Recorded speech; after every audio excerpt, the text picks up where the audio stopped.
Hello friends, welcome to another Magic Monday. Before we get started, I just wanted to say I hope you all enjoyed last week's ridiculousness with the Check Out My Only Lands deck. I really had a lot of fun building that deck, and it's a really stupid fun deck to play. So anyway, welcome back to this series, episode 51, which blows my mind. Today we're looking at a deck called the dumbest Jodah deck in the world, and it is with Jodah the Unifier. 5 colors, 5 mana cost, 5/5. Legendary creatures you control get plus XX, where X is the number of legendary creatures you control. Whenever you cast a legendary spell from your hand, exile cards until you exile a legendary non-land card with lesser mana value, put it into play.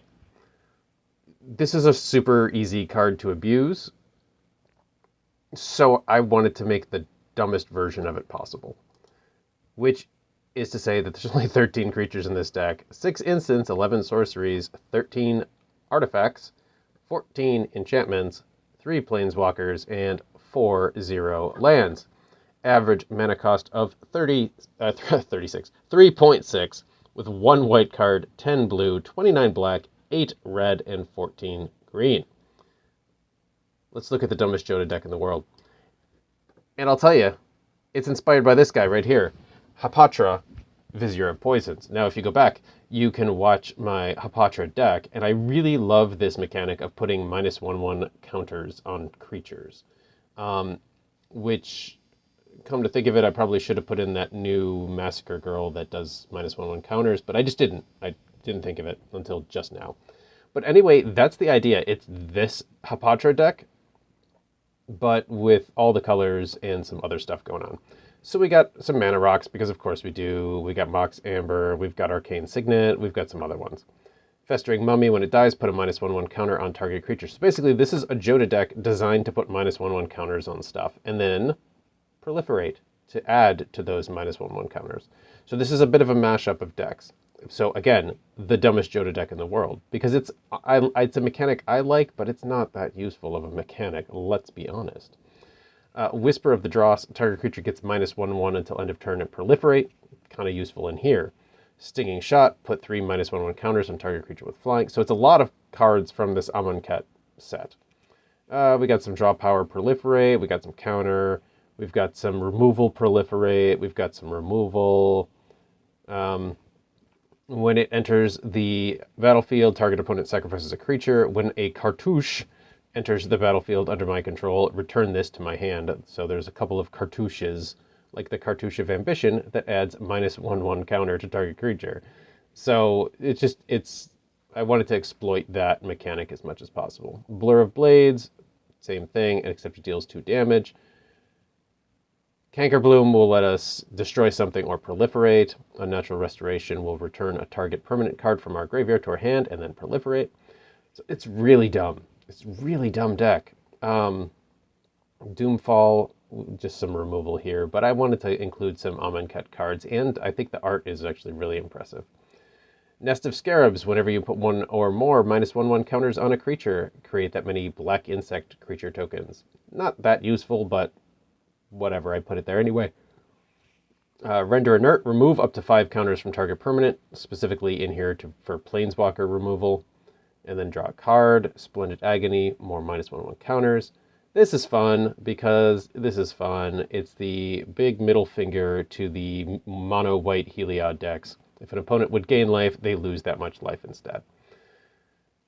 Proliferate with Evolution Sage. Glissa is one of our legendary creatures because she can remove counters from target permanent. She can help us with some draw power. She's a great blocker with her First Strike and Death Touch, and she can also destroy enchantments. And she will help us search. So if we play Glissa, our only legendary things are Hapatra and the Mox Amber. So we're guaranteed to get one of those. Obelisk Spider is fun because whenever it deals combat damage to a creature, put a -1/1 counter on that creature. But the second ability is the key one. Whenever you put 1 or more -1/1 counters on a creature, each opponent loses a life and you gain a life. Normal complement of mana rocks. Tekothel helps us proliferate a lot. Dogged Pursuit, it's a stupid card, but, you know, whatever. at the beginning of each end step, or my end step, each opponent loses 1 life and I gain a life. Same thing with Ill-Gotten Inheritance. At the beginning of your upkeep, it deals 1 damage to each opponent and I gain a life. I don't know. Why not? Revenge of Ravens. Whenever a creature attacks me or a planeswalker I control, that creature's controller loses a life and I gain a life. Why not? Tasha. I have a Tasha deck in this series. This deck is pretty different, but whenever a creature attacks you or Tasha, put a -1/1 counter on that creature. And she'll help us search for something because she's legendary. Merciless Javelineer will help us put counters, -1/1 counters specifically on it. Contagion Disperser will help us with the proliferation of those counters. Mana Rock. Whenever you cast a spell, proliferate. Black Market, just to add a bunch of mana. Exquisite Blood, whenever your opponent loses life, you gain that much life. Just a fun way of keeping yourself alive because this is the worst, dumbest Jodah deck in the world. We got a Vat Emergence, put target creature card from a graveyard, not your graveyard, onto the battlefield under your control, and then proliferate. This is fun. Whenever you put 1 or more counters on a permanent or player, all will be 1 deals that much damage to target opponent, creature an opponent controls, or planeswalker an opponent controls. The idea is to do lots of -1/1 counters, and this thing will be triggering all the time.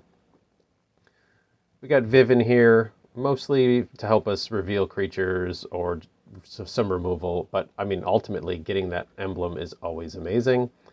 Scorpion God. Whenever a creature with a -1/1 counter on it dies, draw a card. For the low cost of 3 mana, put a -1/1 counter on another target creature. And when this Scorpion God dies, return it to owner's hand at the beginning of the next end step. We put in Nicol Bolas, not because of the -1/1 counters, but because we can have him be basically a Tasha clone. And also, it's just a stupid broken card, let's be honest. Another Mana Rock with Gilded Lotus. Primeval Bounty will help us with some life gain or some beast creature tokens or some buffing of our stuff whenever we cast a non-creature spell. Vorticlex will double it, including those -1/1 counters. Toxrill, another legendary here, will put a -1/1 counter on our opponent's creatures at the beginning of each end step, which is really useful, especially with all the proliferation.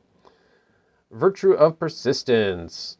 Mostly here for the second one, put a target creature card from a graveyard onto the battlefield under your control at the beginning of your upkeep every single turn. But also, some removal for 2 mana and a little life gain with it is cool. And I wanted to include the ultimatums. I didn't do all of them, but I did some of them. Ruinous to destroy everything. Genesis to look at the top 5 of my library. And Emergent to search for 3 cards that are monocolored and have 2 of them go into the battlefield with no cost to us. Chromatic Orrery, which is a legendary artifact and adds a bunch of mana and lets us draw cards and all sorts of good things. Sandworm Convergence, it's another Amonkhet card, and I always just think it's really cool art and a cool card. Creatures with flying can't attack you, basically, and make a green worm creature token, at the beginning of your end step. Sorry about that yawn. And by force to destroy a bunch of artifacts, particularly if our opponent has a bunch of mana rocks. Lands, we've got our normal assortment of these multicolored lands. We've got triomes, we got the World Tree, we got the Command Tower. We got these dual lands that are kind of not really dual lands. We have these dual lands that enter the battlefield tapped unless you control 2 or more. And then we have a couple of some of the basic lands right here. No planes, though, because we really don't have that much white in here. And we have multiple ways, like Chromatic Orrery and Chromatic Lantern, to let us spend other colors as white.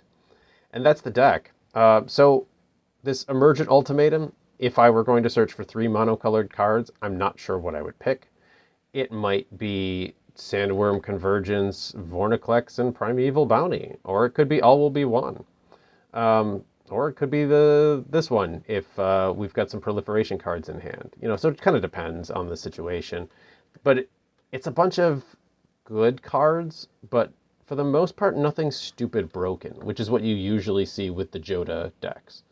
because you just end up getting legendary creatures where instead of a 2/2 legendary creature, it's a 15/15 because there's so many legendary creatures out. So I thought, what if we don't do that, but we abuse the ability to find cards that will put -1/1 counters on stuff? So that was the idea of the deck. It's kind of fun to play. It's kind of weird to play. You kind of have to change your mindset a little bit if you've got experience playing other Jodah Unifier decks. But this series, again, is not really about winning games. It's about having fun, entertaining games. And I hope that the games that I have recorded will show just that. So without any further ado, let me thank you for watching this video. Let me remind you that this is YouTube, and things like thumbs up and comments and subscriptions are all very much appreciated. And a final reminder, of course, to be kind to yourselves and each other. Let's make the world a better place. Let's get to some games. We'll see you in the next episode.